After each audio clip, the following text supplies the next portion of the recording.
Hello friends, எல்லோரும் எப்படி இருக்கீங்க? இன்றைக்கி நம்ம வீடியோவில் என்ன பார்க்க போகிறோம் அப்படின்னா, ஒரு சூப்பரான ஸ்பெஷல் ஐட்டம் தாங்க பார்க்க போகிறோம். இன்றைக்கி வந்து பலாக்கா பிரியாணி எப்படி செய்யலாம் அப்படிங்கிறத பார்க்க போகிறோம். நானே இது இப்போ தாங்க ஃபஸ்ட் டைம் செய்கிறேன். ஆனால் செம்ம சூப்பராக செம்ம டேஸ்ட்டாக இருந்துச்சு. நீங்களும் ஒரு டைம் வந்து செஞ்சு பாருங்கள். இப்போ வந்து பலாக்காயை குட்டி குட்டியாக கட் பண்ணி நல்லா எண்ணெயில் வந்து ஃப்ரை பண்ணிக்கிறேன். எண்ணெயில் ஃப்ரை பண்ணிகிட்டு இருக்க அந்த கேப்லேயே வந்து நான் பிரியாணியும் தாளித்து விட்ற போகிறேன்.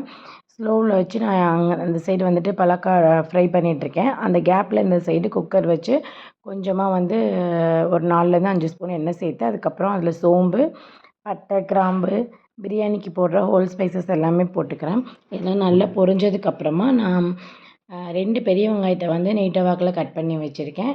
5லேருந்து 6 பச்சை மிளகாய் எடுத்து வச்சுருக்கேங்க. ஏன்னா காரம் கொஞ்சம் கம்மியாக இருக்கிறதுனால நான் வந்து 5லேருந்து 6 பச்சை மிளகாய் வந்து எடுத்துக்கிறேன். எல்லாம் சேர்த்து நல்லா வந்து பொன்னிறம் ஆகிற வரைக்கும் வதக்கிக்கலாம்.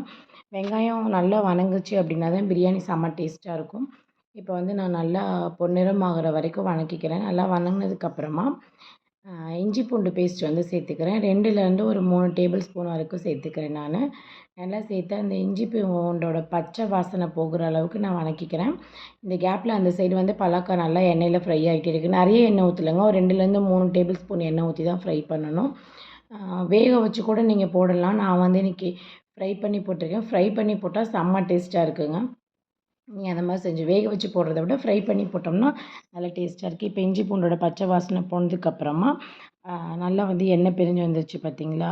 இந்த ஸ்டேஜில் வந்து நான் கொஞ்சமாக 2லேருந்து 3 தக்காளி வந்து சேர்த்து அரைச்சி வச்சுருக்கேன். அதை வந்து இதில் சேர்த்துக்கிறேன். ஏன்னா தக்காளி கட் பண்ணி கொடுத்தோம் அப்படின்னாக்கா அப்படியே வந்து எடுத்து வச்சுருவாங்க. அதனால நான் வந்து இன்றைக்கி அரைச்சி சேர்த்துக்கிட்டேன். நல்லா தக்காளியும் நல்லா சேர்த்து வதக்குனதுக்கப்புறமா நம்ம பிரியாணி மசாலா 2லேருந்து 2.5 ஸ்பூன் வரைக்கும் சேர்த்துக்கிறேன். வேறு எந்த மிளகாத்தூளும் நான் சேர்க்கலைங்க. பிரியாணி மசாலா மட்டும்தான் சேர்த்துருக்கேன். சேர்த்ததுக்கப்புறமா ஒரு 2லேருந்து 3 டேபிள் ஸ்பூன் உப்பு சேர்த்துக்கிறேன். உப்பு சேர்த்து நல்லா வந்து வதக்கிக்கிறேன். நல்லா எண்ணெய் பிரிஞ்சு வர அளவுக்கு நல்லா தொக்கு மாதிரி வர அளவுக்கு நல்லா வதக்கிக்கலாம். நல்லா இந்த அளவுக்கு வதங்கிருச்சு பாருங்கள். எண்ணெய் எப்படி சூப்பராக பிரிஞ்சு வந்திருக்குன்னு பாருங்கள். இந்த ஸ்டேஜில் கொஞ்சமாக வந்து தயிர் சேர்த்துக்கிறேன். தயிரும் இந்த கிரேவியும் நல்லா மிக்ஸ் ஆகிற அளவுக்கு நல்லா வந்து வதக்கிக்கலாம். நல்லா வதங்கினதுக்கப்புறமா அந்த சைடு காயும் நல்லா வந்துட்டு நான் வதக்கிட்டேன். இப்போ வந்து மிக்ஸ் பண்ணி விட்டு எண்ணெய் பிரிஞ்சு வந்துருச்சு நல்லா. அதுக்கப்புறம் அந்த காயை வந்து இதில் சேர்த்துக்கலாம். பலாக்காயை சேர்த்து நல்லா 2 கிளறி விட்டுட்டிங்க அப்படின்னா நல்லா வந்து அது 2ம் நல்லா ஒன்றா கலந்துருச்சு அப்படின்னா நல்லா வந்து அதில் சாந்தெல்லாம் வந்து காயில் இறங்கிடும். ஒரு 10 நிமிஷம் வந்து அதே மாதிரி நல்லா வதக்கிட்டே இருங்க. நல்லா வந்து வதங்கட்டும். இங்கே பாருங்கள், பார்க்குறதுக்கு அப்படியே மட்டன் மாதிரியே எவ்வளோ சூப்பராக இருக்குது பாருங்கள். சாப்பிட்டாலும் மட்டன் மாதிரியே தாங்க இருக்குது. நல்லா அப்படியே மட்டனோட ஈரல் இருந்தால் எப்படி இருக்கும் அது மாதிரி தான் இருக்குது. இப்போ நல்லா வந்து 10 நிமிஷம் நான் வதக்கிட்டேன். வதக்குனதுக்கப்புறமா நான் 3 டம்ளர் அரிசி எடுத்திருக்கேன். அந்த 3 டம்ளருக்கு 1 டம்ளர் அரிசிக்கு 1 சொம்பு தண்ணின்னு நான் வந்து 3 சொம்பு தண்ணி வந்து ஊற்றிக்கிறேன். இந்த ஸ்டேஜில் உப்பு காரம்லாம் நம்ம வந்து பார்த்துக்கலாம். கொஞ்சம் பத்தலை அப்படின்னாலும் சேர்த்துக்கலாங்க. எனக்கு உப்பு காரம் எல்லாம் கரெக்டாக இருந்துச்சு. அதனால் இது வந்து நல்லா ஒரு லைட்டாக ஒரு கொதி வந்ததும் வந்துட்டு நான் வந்து அரிசியை வந்து அதில் சேர்த்துக்கிறேன். அரிசி சேர்த்துட்டு நல்லா வந்து கலந்து விட்டுருங்க. அரிசியும் வந்து இதுவும் வந்து நல்லா கலந்ததுக்கப்புறமா நல்லா வந்து 2 தடவை நல்லா மிக்ஸ் பண்ணி விட்டு உப்பு காரம், ஏன்னா அரிசி போட்டதுக்கப்புறம் கொஞ்சம் உப்பு எப்படி இருக்குன்றதை பார்த்துக்கோங்க. லைட்டாக தூக்கலாக இருந்துச்சு அப்படின்னா தான் பிரியாணி கடைசியாக சாப்பிடும்போது உப்பு வந்து கரெக்டாக இருக்க மாதிரி இருக்கும். அதனால் நான் வந்து இப்போ உப்பு காரம்லாம் பார்த்துட்டு இப்போ வந்து நல்லா ஒரு கொதி வந்துருச்சு. இந்த ஸ்டேஜில் கொஞ்சமாக வந்து கொத்தமல்லி தழை தூவி நான் வந்து இப்போ நல்லா தலபலன்னு கொதிக்கிற டைமுக்கு வந்துட்டு குக்கர் விசில் போட்டு மூடிடுறேன்.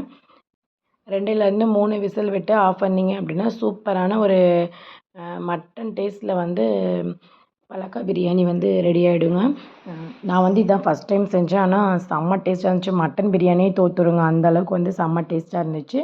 நீங்களும் இதை செஞ்சு பார்த்துட்டு எப்படி இருந்துச்சு அப்படிங்கிறத மறந்துடாமல் கமெண்ட் பண்ணுங்கள். சாதம்லாம் வந்து ஒன்றோட ஒன்று ஒட்டாமல் அப்படியே பாஸ்மதி ரைஸில் சாதம் வச்சா எப்படி இருக்குமோ அந்த மாதிரி இருந்ததுங்க. செம்ம சூப்பராக டேஸ்ட்டாக இருந்துச்சு. இதே மாதிரி நீங்களும் செஞ்சு பார்த்துட்டு எப்படி இருந்துச்சு அப்படிங்கிறத எனக்கு கமெண்ட் பண்ணுங்கள்.